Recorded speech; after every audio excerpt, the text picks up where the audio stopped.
호모 커먼스. 호모 커먼스. 새로운 공유제의 개척이라 8장. 삶의 허브가 되는 집이라. 인리어 조상인 수립 채집인들은 종종 여러 가족 단위로 구성된 수십 명의 그룹으로 살면서 거주지에게서 수렵 채집에 의해서 얻을 수 있는 먹거리에 의존했다. 그런데 한 장소에 오래 머무르면 수렵 채집에 의한 식량 확보는 한계에 부딪히게 된다. 따라서 먹거리를 충분히 얻을 수 없는 경우에 이를 더 얻을 수 있는 장소로 이사해서 새로운 거주지를 마련해야 했다. 호모사피엔스가 아프리카에서 나와 유라시아를 거쳐서 전 세계로 퍼져나갔던 가장 중요한 이유는 바로 먹거리를 찾기 위해서였다. 식량이 풍부하다면 수렵 채집 집단은 같은 장소에 오랜 기간을 머물면서 식량을 효과적으로 저장하는 방법과 경쟁 집단으로부터 영토를 보호하기 위한 방법을 찾을 가능성이 크다. 그런데 수렵 채집 생활에서 이러한 경우는 일반적인 현상이었다기보다 매우 예외적이었을 것이다. 반면에 식량이 충분하지 않으면 집단을 유지하기 위해 이동해야 한다는 것을 의미한다. 이동을 하게 되면 새로운 지형과 기후 그리고 맹수와 같은 포식자를 만나서 생명의 위협을 보다 많이 느낄 수밖에 없다. 따라서 여러 가족으로 구성된 수십 명의 무리는 서로를 도와서 대자연에서 살아남는 방법을 찾아야 했고 서로 돕지 못한 그룹은 위험을 극복하지 못하여 사멸했을 것이다. 이와 같이 인류의 협력 지향성은 잦은 이동과 임시 주거지의 설치 과정을 거치면서 또 자연 선택의 강한 압력을 받으면서 강화되어 왔다. 주거지는 수렵 채집인의 생명을 보호하는 데 매우 중요했으며 대개는 자연적으로 형성된 보호수를 생활 공간으로 사용했다. 바람과 비 그리고 맹수를 피하기 좋은 자연지형을 이용했고 그 중에서 동물은 밖에서 수렵 채집 활동을 하다가 내부에 들어와서 안전하게 쉴 수 있는 생활 공간을 만들 수 있었기 때문에 인기가 높았다. 그러나 이러한 초기 수렵 채집인의 생활 공간은 기본적으로 모여서 같이 먹고 쉬는 장소에 그쳤으며 거주지의 생활 공간이 명확하게 구조화되어 있지는 않았다. 하지만 40년 만에 전에 불보다 잘 관리하고 사용할 수 있게 되면서 하루가 정착전 내에 나타나기 시작했다. 이는 음식을 만들어 먹거나 같이 모여서 이야기를 나누는 공간이 생겼다는 것을 의미한다. 시간이 지나면서 거주지 안에 인공 구조물이 조금씩 들어서고 제작 수준도 점차 높아지면서 거주지는 훨씬 더 창의적으로 조직되었다. 일부 사회에서는 나무 지지대로 오두막이나 천막을 짓거나 매머드 뼈로 출입구 형태를 만들기로 했으며 화로의 빛을 이용해서 조명을 하는 등 거주지 내의 공간을 지정하는 명확한 건축적인 특징을 가지고 있었다. 게다가 건축을 위한 재료의 도구를 먼 거리에서 운동해서 인적인 네트워크가 수렵 채집 시기에도 있었음을 나타낸다. 이렇게 해서 거주지는 문화적인 유산으로 남기기 시작을 했다. 프랑스 라스코 동물의 그림은 놀라운 문화적인 발전을 보여주고 있다. 오늘날 현대인의 작품을 보아도 손색이 없는 소재는 수렵 채집의 상징적인 사고를 표현한 벽화, 동굴 벽화 같은 것이다. 이처럼 공동체 구성원들의 생존과 번성을 위해 생활 공간을 공유하면서 재구성하였던 수렵 채집인의 생활 방식에는 분명히 사회적인 측면이 있다. 공동체는 주거를 위해서 건축물들이 하나둘씩 늘어나면서 가족 구성원과 친족을 넘어 다른 사람들에게도 확장되는 네트워크를 만들었고 이렇게 사회적인 관계망을 확장하려는 노력이 협력을 촉발 강화해 나가는데 도움이 되었을 것이다. 따라서 주거용 건축물들이 모인 공동체는 단순한 거주지가 아니라 공유적인 장소였고 구성원 간의 공급을 바탕으로 애착을 느끼며 서로 연결되고 친숙함, 소속감을 일으키는 사회적인 장소였다. 이동에 용이한 오두막과 텐트가 집보다도 훨씬 먼저 주거 용도로 사용되었는데 일반적으로 집보다도 규모가 작고 공간적인 구분과 지속성은 떨어진다고 볼 수 있다. 이후에 나타난 집은 이보다도 규모가 크고 내부 공간의 구조화가 비교적 잘 이루어져 있다. 그런데 인류의 거주지가 오두막과 텐트에서 빠르게 집으로 전환되어 가면서 거주지가 발전해 왔다고 할 수는 없다. 사절 수렵 채집인이 살았던 지역과 시기에 따라서 생활 방식이 상당히 차이가 났기 때문에 거주지의 근본적인 구조는 사람과 장소 그리고 주변 환경과 생활 양식의 상호 의존적인 관계 속에서 이해해야 한다. 수렵 채집 시기에 갑자기 농경이 퍼지면서 신석기 시대로 들어온 것이 아니라 농경과 더불어서 정착 생활을 하려는 경향이 서서히 퍼져나갔기 때문에 집을 중심으로 한 거주지는 오랜 시간에 걸쳐서 발전하여 오면서 안정적인 정착촌을 형성했다고 볼 수 있다. 사실 정착촌 형성의 의미는 집보다도 사람 간의 관계에 있다고 할 수 있으며 사회적인 관계와 주거는 다양하게 영향을 주고 받으면서 발전하였다. 집은 사람들이 일상생활을 수행하는 공간적인 배경이 되고 한편으로는 사회적인 관계가 발생하는 주된 장소가 되었다. 농경생활이 본격화된 후에 신석기 시대에 이르러서 공동체 안에 많은 집을 지어 살면서 더 큰 사회를 만들어 나갔다. 이런 공동체는 오랜 기간 같이 주거하는 동반자라는 사회적인 의미를 강조하면서 집을 중심으로 지속적인 관계를 만들고 공동체의 자원과 문화를 공유하였다. 한편 20세기 이후에 지어진 주택들의 외관은 지역과 시기에 따라서 다르긴 하지만 내부의 공간적인 구분이 명확해서 현관, 거실, 식당 이런 걸로 나눠졌고 대개는 부모, 자식이 4, 5인 정도의 가족 단위를 나누면서 이렇게 주택은 전통적인 주택이라는 의미로 가족 구성원이 되어졌다. 여러 세대가 함께 사는 주택도 인기를 얻어가고 있다. 대가족 기후 변화가 가수가 되면서 주택도 에너지 소비의 상당 부분을 차지하고 있다. 이제는 에너지를 효율적으로 사용할 뿐 아니라 가급적 화석연료가 아닌 재생 가능 에너지원으로 사용하는 방향으로 변화해야 한다. 미래의 좋은 주택은 지속 가능성이 주요한 척도여야 한다. 이러한 지속 가능한 주택은 인간의 건강과 안전한 해를 끼치거나 너무 많은 에너지를 소비하지 않는 주택을 의미한다. 따라서 냉난방, 소음, 환기와 실내 공기 질 등의 문제를 거주자들이 건강한 안전을 중심으로 해결하면서 건물의 에너지 효율성을 높이는 집을 만들어 가야 한다.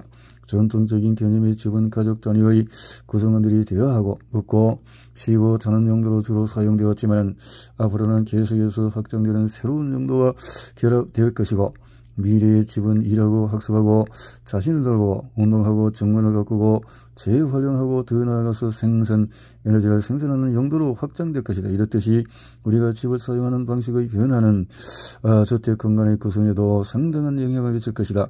따라서 공유성과 사생활 보호의 두 가지 원칙 위에 가족 구성원의 변화를 수용할 수 있도록 집 구조와 기능의 유연성과 확장성을 높이는 솔루션이 필요하다. 이러한 솔루션의 기본 방향은 집을 사회생활의 도피적인 삶의 쉼터라는 개념을 넘어 공동체 소유의 중심이 되는 삶의 허브로 만들어가는 것이다. 삶의 허브로 만들어가는 것이다. 교육은 공동체의 중심이다. 교육은 공동체에서 생존하고 번성하는 방식을 학습하고 타인과의 관계에서 공감과 이해를 높이며 지식과 기술을 익혀서 자신뿐만 아니라 공동체 전체의 이익과 발전을 이루기 위한 목적으로 이루어진다. 따라서 교육은 본질적으로 공유지에 속한다. 어떤 사람이 교육을 많이 받으면 다른 사람은 기회를 빼앗겨서 교육을 제한받는 것이 아니라 적제한적인 공급에 대해서 수요자의 끝없는 경쟁을 유발하는 제도가 아니라 미래의 공동체에서는 모든 사람이 좋은 질의 교육을 받을 수 있도록 제도를 만들어야 한다. 이를 위해서는 비용의 제한을 넘어서 모든 사람이 좋은 교육을 받을 수 있는 새로운 체계가 필요하다. 교육은 또한 공동체 소유의 중심이 되어야 한다. 지역사회에서 학교가 중심이 되어야 한다는 개념은 한 세기 전으로 거슬러 올라가서 존 듀이 같은 진보적인 교육자들로부터 시작이 되었다. 미국 버몬트 주의 작은 마을에서 자란 듀이는 지역사회생활의 지역의 거리와 주민들을 연결하는 개인 네트워크로 구성되어 있다고 믿었다. 그는 또한 학교와 학생들을 교육하는 동시에 커뮤니티 생활의 중심이 되어야 한다고 생각했다. 교육은 사회의 가정시간 문제, 특히 민주적인 공동체를 만들어가는 데 중점을 두어야 하며 학생들을 지역사회 봉사에 참여시키고 민주사회를 만들어가기 위한 참여와 헌신을 준비시키는 역할을 해야 한다고 믿었다. 커뮤니티 기반 교육은 실제 미국에서 산업화 시대의 도래와 함께 벌어진 생활상의 변화와 사회적인 혼란에 대응하여 사회적인 결속을 만들어내고 커뮤니티 거주자의 삶을 개선할 수 있는 기회를 제공했다. 여러 면에서 지역사회의 붕괴와 민주주의 제도에 대한 도전이 점점 더 분명해지는 오늘날 주의 민주적 공동체를 위한 커뮤니티 교육의 개념은 어느 때보다도 중요하다고 할 수 있다. 특히 현재 일어나고 있는 정부와 시대의 사회적인 격변은 과거 산업혁명만큼이나 크기 때문에 커뮤니티의 생활의 중심을 이루는 공동체 교육의 필요성도 그만큼 크다. 지역사회 공동체에서 교육은 지식의 공유지일 뿐만 아니라 창의적이고 실천적인 공유지의 역할을 할 수 있어야 한다. 교육은 특정한 목적을 위해서 교사가 학생들을 학습시키고 그 결과 학생들이 어떤 자격이나 기술을 흡수하여 그 이후 무언가를 할 수 있게 하는 과정이 아니라 학생들이 함께 참여하여 교사와 학생이 공동으로 무언가를 탐구하고 만들어가는 방식으로 이루어지는 것이 바람직하다. 이러한 새로운 방식의 교육에서는 교육이 도구이고 일방적인 틀에서 벗어나 교사가 학생들에게 주제를 공유하고 소개하면서 공동의 탐구 과정이 되도록 유도하게 될 것이다. 학교는 교육이 이루어지는 특정한 장소가 아니라 교육자와 학생이 공동체를 위하여 만들어가는 특정한 시간과 공간으로 상상할 수 있다. 역사적으로 보면 공유지란 아직 누군가의 소유로 할당되지 않았거나 사유화되지 않은 공간이거나 적어도 토지 소유자가 다른 사람들이 그곳에서 생존을 추구할 수 있도록 허용한 공간이었다. 이러한 개념은 영국의 산림 험장에 의해 예시되었지만 다양한 때로 세계 대부분의 지역에서 실제로 존재하였고 또 실행되어 왔다. 이 공간에서 자유민과 평민이 산림이나 토지가 제공하는 천년자원을 공유함으로써 생계를 유지했다. 이러한 개념은 오늘날 천년자원의 착취와 사유화에 저항하고 지속 가능한 방법으로 자원을 활용하자 하는 운동과 연결되어 있다. 공유지는 사실 장소적인 의미로만 국한되는 것이 아니다. 우리가 일상생활에서 형성하는 사회적인 관계와 연대를 의미하며 소유하거나 거래의 대상이 되는 것이 아니다. 확장된 공유지의 개념은 학교의 역할과 맞닿아 있다. 학교는 세상과 떨어진 장소가 아니라 세상과 함께하는 공유지로 특정한 정치적인 혹은 경제적인 이해관계에 의해서 전유되거나 사유화되지 않은 공간으로서 세상을 이해하고 같이 살아가는 방식을 배우고 실천하는 곳이어야 한다. 따라서 학교는 공유로서 미래의 민주 시민을 키우는 민주적인 공동체의 토대가 되어야 한다. 특히 지구 공동체와 더불어서 살아가기 위해서 생태계와 사람과 상호관계를 이해하고 다른 사람과의 협력을 통하여 지속 가능한 사회를 형성하기 위한 교육이 이루어지는 것이어야 한다. 또한 교육은 공동체에 활기차게 참여할 수 있도록 구성원을 준비시키는 과정으로 이해해야 한다. 오늘날 교육이 성공적으로 이루어지지 않은 이유는 지식과 기술을 제대로 전달하지 못해서가 아니라 공동체의 구성원들이 가져야 할 가치관과 역할에 대해서 충분한 교육과 훈련을 하지 못한 결과라고 할 수 있다. 그런 면에서 교육의 목적과 방법의 대전환이 필요하다. 장소적인 특성이 있을 뿐만 아니라 공동체를 구성하는 사람들 간의 관계라는 또 다른 의미를 지닌다. 따라서 교육과정은 지금 우리가 살고 있는 사회에서 다른 구성원들과 협력하여 보다 나은 삶을 살 방법을 가르쳐주는 시간이자 공간이어야 한다. 미래를 향해 보다 앞서서 나아가고자 하는 교육기관은 이미 교실의 경계를 초월한 새로운 학습 형태를 시험하고 있으며 전통적인 역할을 넘어서 스스로의 역할을 확대하고 있다. 미래 사회에 있는 현재와 같이 교사가 일방적으로 정보를 제공하고 학생은 주어진 정보를 수용하는 대외학습을 중심으로 하는 교육체계로부터 탈피할 것을 요구한다. 정보학습은 지식과 기술을 습득하고 전문가를 배출하는 것이 목적이었지만 이제 사회는 어떤 특수한 분야의 전문가를 양성하는 것만을 교육의 목적으로 삼을 수가 없다. 혁신적인 교육은 전문성을 갖추게 하는 학습을 넘어 사회의 가치관을 습득하고 공동체 사회에 참여하고 공동체를 활성화할 수 있는 시민적인 특성을 갖춘 교육이어야 한다. 오늘날 새롭게 시도되는 무크와 같은 온라인 강좌나 테드와 같은 유튜브 대중 강연은 새로운 교육 형태를 세우고 있지만 공동체 구성원의 지혜와 경험을 나누는 참여적인 교육, 공유지로서의 역할은 여전히 부족하다. 이러한 디지털 교육 방법은 저명한 교수가 지식을 효과적으로 전달하는 수단이 되기는 하지만 일방적인 정보 제공 방식을 벗어나지 못하고 있기 때문이다. 교육 대상을 공동체 참여자로 보는 것이 아니라 가격 경쟁력을 갖춘 프로그램을 만든 후에 편리한 방법으로 정보를 수입하는 대상자로 보는 것이고 비판과 토론이 사라지게 함으로써 참여적인 민주주의 교육의 기회를 박탈하는 결과를 초래할 우려마저 있다. 따라서 미래의 교육은 지식과 기술을 습득하는 정보학습 교육을 넘어 의사결정을 위한 정보 검색과 분석 그리고 이러한 정보를 활용할 수 있는 종합적인 역량을 갖추게 하는 것이어야 한다. 이와 더불어서 자신이 습득한 전문성을 기반으로 하여 공동체의 다른 구성원들과 효과적인 팀워크를 이룰 수 있는 역량을 함양하는 학습으로 변화되어야 한다. 이러한 역량을 개발하는 것을 목표로 할 때 교육 과정에서 어떤 학습을 제공했는지가 아니라 학생들이 갖추어야 할 역량, 공동체 사회의 구성원으로서 역할을 충분히 할 수 있는 능력의 배양에 초점을 맞추는 평가와 피드백이 중요해질 것이다.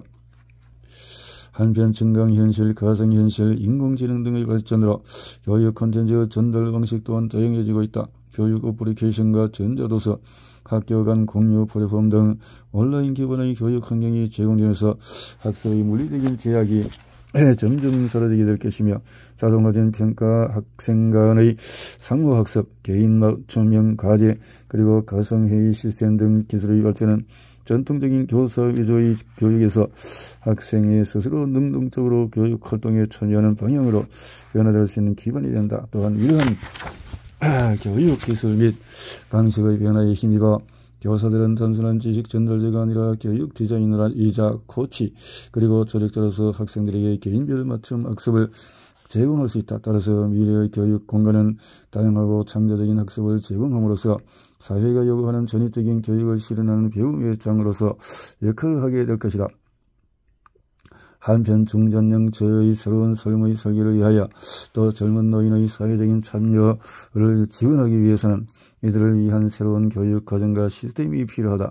중장년층과 젊은 노인들에 대한 재교육을 통하여 사회의 새로운 참여자와 생산력을 활동할 수 있게 한다면 생산활동에서 은퇴를 앞두거나 은퇴를 한 이들이 다시 새롭게 생산활동을 하면서 사회적인 관계를 만들어 나갈 수 있고 이런 비단 이들 인구 집단뿐 아니라 사회 전체의 이득이 되기 때문이다.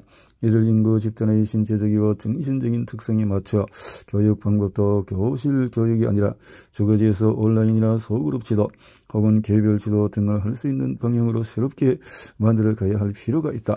이를 위해서는 젊은 학생들만을 대상으로 만들어진 교육체계와 자원을 중장년층과 젊은 노인에게도 교육이 제공될 수 있도록 교육 자원을 공유적으로 재분배하는 새로운 제도를 만들어 가야 한다.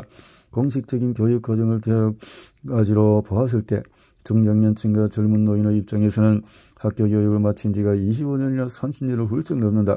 빠르게 변화하는 사회에 적응하고 참여할 수 있는 능력을 갖추지 못하면 이들은 현대 사회의 부적응자 또는 가치 없는 낙오자가 될 수 있는 것이다.